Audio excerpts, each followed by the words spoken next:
پہلی مثال، سوئچی ناکاگاوا جاپان کا وزیر خزانہ تھا۔ یہ خاندانی سیاستدان تھا۔ یہ 1998 میں پہلی بار جاپان کا وزیر زراعت بنا اور ترقی کرتا کرتا 24 ستمبر 2008 کو وزیر خزانہ بن گیا۔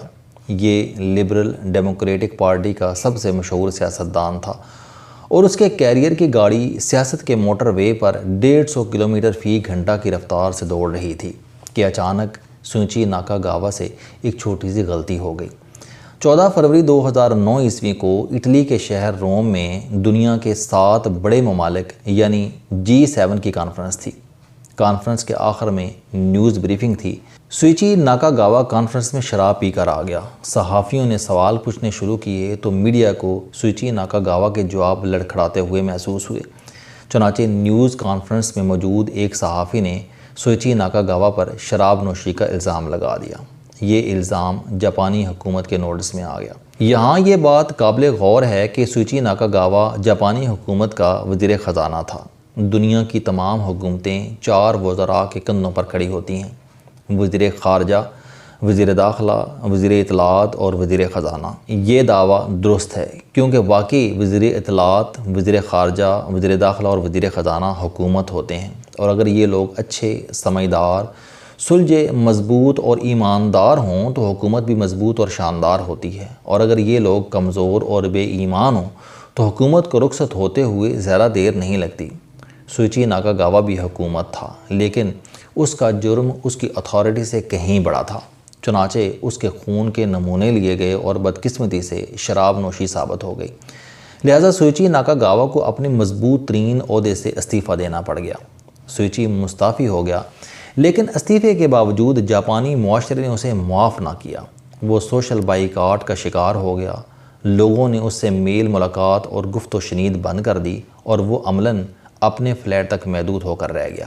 یہ سوشل بائیکاٹ سوئچی ناکاگاوا کے لیے اس قدر خوفناک ثابت ہوا کہ سوئچی ناکاگاوا نے اتوار 4 اکتوبر 2009 کی صبح خودکشی کر لی۔ پولیس نے 4 اکتوبر کی صبح سوئچی کی لاش فلیٹ سے نکالی تو وہ تمام بدنامیوں سے دور جا چکا تھا۔ دوسری مثال، لڑکی پلیٹ فارم پر کھڑی تھی۔ پلیٹ فارم، ریل کی پٹڑی اور پورا ریلوے اسٹیشن برف میں دفن تھا۔ درختوں کی ٹہنیوں تک نے برف کے دستانے پہن رکھے تھے۔ سامنے سے ٹرین آ رہی تھی۔ انجن کی ہیڈ لائٹس روشن تھیں۔ ہیڈ لائٹس کی روشنیاں منظر کو مزید خوبصورت بنا رہی تھیں۔ لڑکی کے گلے میں سرخ مفلر تھا، پشت پر تھیلا تھا اور ہاتھ میں ہینڈ بیگ۔ اس خوابناک منظر کی ایک جھلک 8 سال قبل فیس بک پر ظاہر ہوئی اور دیکھتے ہی دیکھتے وائرل ہو گئی۔ یہ تصویر دنیا کی تقریباً ہر اچھی اور بڑی وال تک پہنچی اور اس نے دل کھول کر لائکس حاصل کیے۔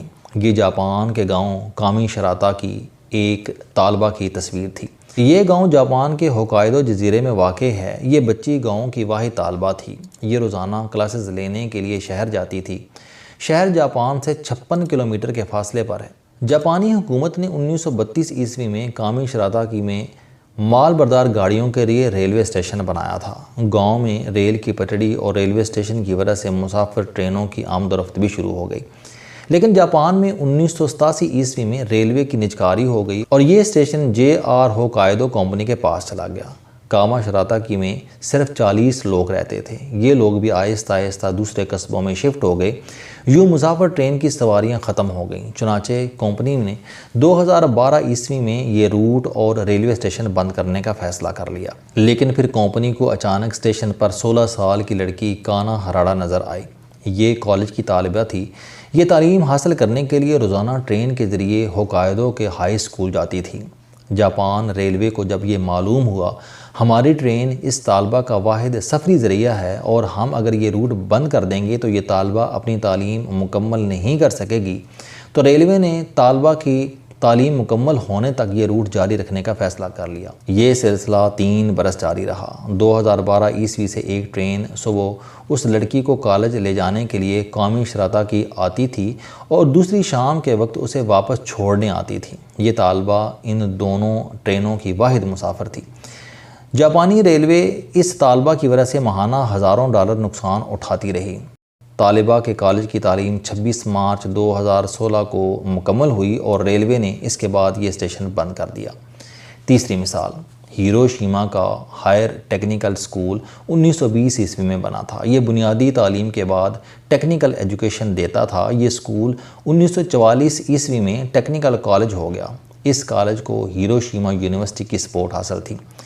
ہیروشیما یونیورسٹی 1929 عیسوی میں قائم ہوئی اور یہ جاپان کی بڑی یونیورسٹیوں میں شمار ہوتی تھی۔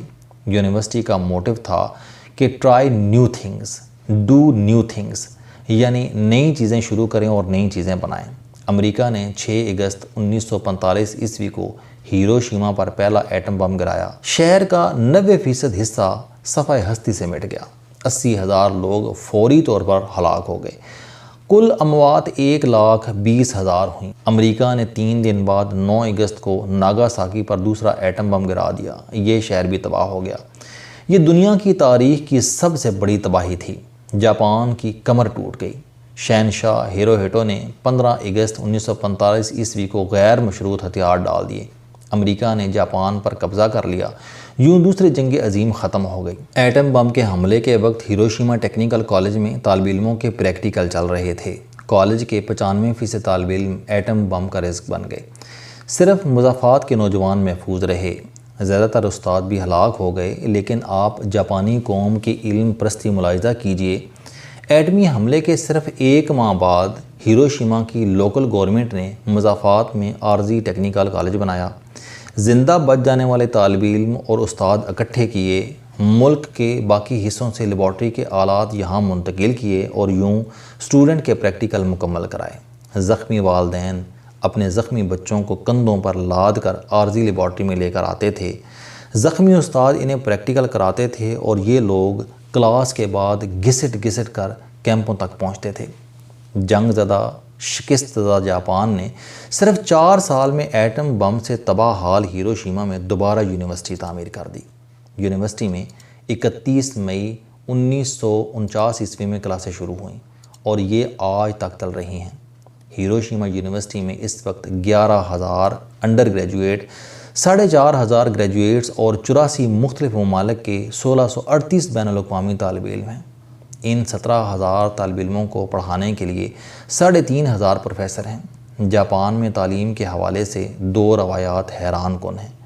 پہلی روایت تسلسل ہے۔ جاپانی کسی بھی حال میں اپنے تعلیمی ادارے بند نہیں ہونے دیتے۔